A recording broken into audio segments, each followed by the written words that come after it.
I am Shweta, and what I do is I am a facilitator of energy healings and sound healings using eclectic tools, and in a way, following the old ways, the forgotten ways of life on the planet. And what I'm excited about is being alive, being able to connect with like-minded people, and dream about a community that is working together instead of being polarized. So when we talk about energy, let's talk about human beings. They're just not a sum of organic material. They're solar-powered, energetic beings. An average human runs on 3 volts of electricity, and that's what nervous system carries. Or that's how the nervous system carries the signals, what to do to different organs, organ systems, or anything that goes on in the body. And when we talk about being an energetic being, how does it impact us, given the environment we live in, considering 5G, Wi-Fi systems, and all of the above? This is our current environment, that we have chemtrails that are spraying nano micro particles of plastic, aluminum, and a couple of other materials that are toxic for the planet, the wildlife, including ourselves. So when we talk about manipulation of energy, we are working against so many odds to help a person stay in their own body, stay connected with their emotions. So we have mental, emotional, physical, and spiritual bodies, as well as astral body. And whenever these bodies are disconnected, that's where the chaos happens. That's where the diseases, problems come in. So when I say I manipulate energy, so I bring all these 5 different bodies in congruency for an individual to function at their optimum energy, optimum level, or their, what would be the right word here, potential.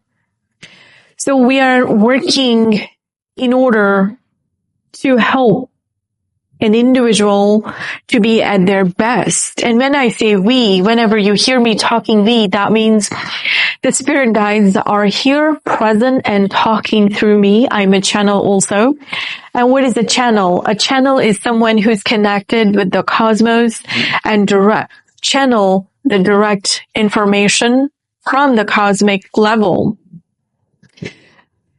I'm just one person, Shweta, and anytime you hear me say we, that means we have the presence of benevolent beings, spirit guides, unconditionally loving, protecting ancestors. So we hear the words these days, the buzzwords, being awake, chosen ones. I don't know if you've heard about the indigos, the crystal, the rainbow children. What is this going on the planet? So indigos are like sea bees. They come in here to do the dirty, ugly, stinky work because the world has polarized and it's operating on fear. And when we talk about fear, the fear of not having enough, there is not enough, there is scarcity. But how did this abundant, beautiful blue planet is scarce on water, food? How did that even happen? This is a very big, abundant planet, and there is plenty for everyone and more. So don't give in the idea of fear and not having enough. These are the fear factors given to us so that we, considered as slaves by the elite, that you work hard, you grind hard just to have a basic life. But we were not born to live this basic life. We were born to actualize ourselves. And what does that even mean? The actualization is working through the contracts, the energetic contracts that we came on this planet with. We chose our parents, the families, the bloodlines that we will be born into so that we can help clear the karmic baggage, break those chains, break those generational limitations, curses, so that there is a free flow of energy, free flow of abundance in that particular bloodline. So when we're talking about current environment, we're talking about a fear-based society that is controlled in a number of ways. And those of you who play games, like video games, look into Assassin's Creed. I think they made a movie about it also, that how they are throwing consumerism towards average person and keeping them trapped like a hamster on a wheel, that you buy more, you need this, you want this, but do we really need that? Do we really want that? Or it's peer pressure, or it is advertised through those commercials playing 24/7 on your TV, on your radio, on your reels, on your TikTok. Are we really here for all that? Or are we here to be ourselves, be connected with the planet, connected with ourselves, and have a true relationship with our creator, God, goddess, creator, creatrix, whatever is out there? So people like me had to come with the mission that, yes, we will keep the light going. We will keep guiding the people towards light, towards ascension. Ascension is a very big word, and a lot of work needs to be done. And some souls may be able to ascend in this lifetime, and some souls have to continuously work and clean their slate to ascend. Ascension comes in when we are disconnected from the material world, when we do not have any lust or desire or greed, that nobody can make you do anything against your will, no matter how scary it is, how much pressure it is, that you're unbreakable. That's when the ascension happens. There's a lot of buzz about ascension symptoms. Those could be applicable to certain individuals, and those could be just pseudo symptoms, because given the society we are living in is that you have to be somebody. You have to have a label. You have to be exquisite. But are we doing justice to ourselves, or are we just playing with the idea that I am special? I am not at all demeaning anyone by saying, are we playing with this idea I'm special? But what are we doing to be special? Are we authentic? Are we being realistic? Are we doing our inner work? Or just because we have some gifts and we got a grip on a thing or two, and we can play with those concepts out there, and then that makes us special? No, we have a mountain of work to do. And when I talk about mountain of work to do, means we have to be friends with our shadow, our dark side. Every single human on this planet has a shadow, a dark side. How well do we know our dark side? How do we know our shadow?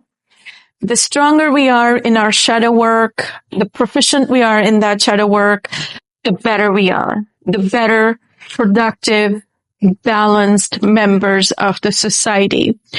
And I come from the community of light workers. There is a whole lot going on, and it's very sad.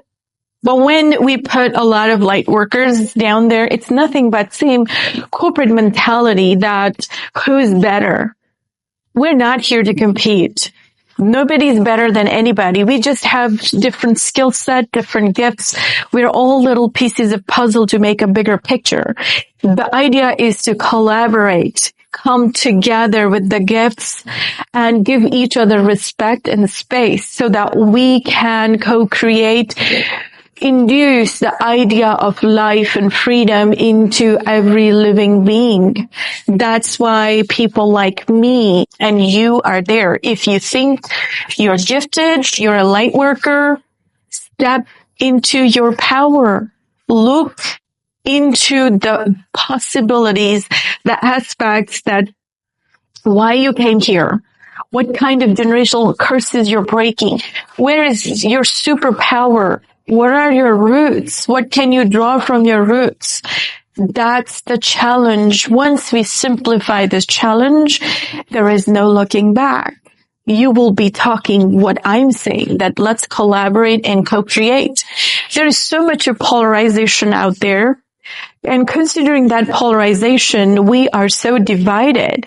We are so weak that anybody can take advantage of it. And when we talk about weak, look at the corporate sector. Look at the work market.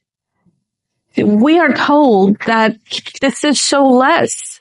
Only so much of it is available, but in my experience, what I've seen, there is plenty and more for everybody. So first, we need to get out of this scarcity model. It is not the reality of the planet.